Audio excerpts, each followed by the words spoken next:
Hi there team, Coach Alexa here. I caught up with a few friends and I met a new friend over the weekend, a friend of a friend who, in those introductory conversations you talk to each other about, where you live, what you do for a living, all that sort of stuff. And when I say that I'm a running coach and sports massage therapist, often people are quite interested. Perhaps it's a slightly unusual job, I don't know. And particularly if they're runners, they tend to have follow-up questions. So a great question I was asked by this new person that I met over the weekend was what I thought was the key to making progress with running. And I guess, this applies to any sport or skill, in fact. And the answer I gave is consistency. So I think it works really well from a couple of different perspectives. If you think back to when you learnt to drive, when you start off trying to learn a new a skill or movement pattern, your body's a little bit you're a little bit, on and off too much with the accelerator and a little bit too sharp on the clutch and a bit juddery and things. And then gradually, as you drive more and more regularly, you get better at it. You learn the movement patterns, they become second nature. You don't have to be consciously thinking about them. So there's that aspect to it. But then there's obviously the physical training aspect as well. So our bodies are really, really good at adapting to what we ask them to do regularly. Now, this is really good from a sports and activity perspective.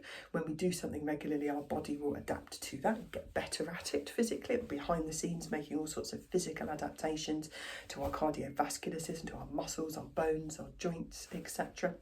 And that is how we get fitter and progress with our fitness over time.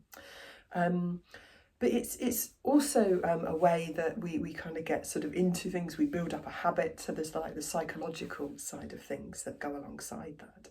So consistency really is the key, giving your body regularly that training stimulus, and it then goes away and repairs itself and adapts and gets better and stronger and fitter. So there's sort of the skill, movement pattern aspect, there's the physical aspect, and then there's the habit building aspect of doing something with consistency.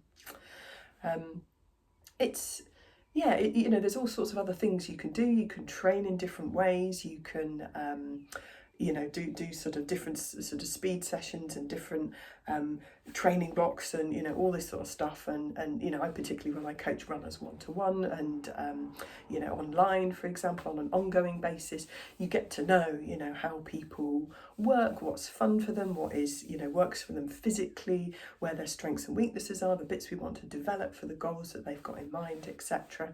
But underpinning all of that is building consistency with that routine of whatever activity that you're doing. So if you want to get better at running, generally speaking, run more.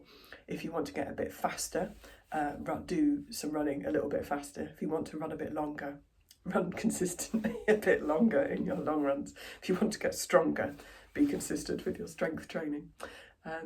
It's all fairly common sense, isn't it? But I would say, of all the things that I could think of when she asked that question, consistency was the one that quite clearly came to the top as the key to improving and maintaining our fitness.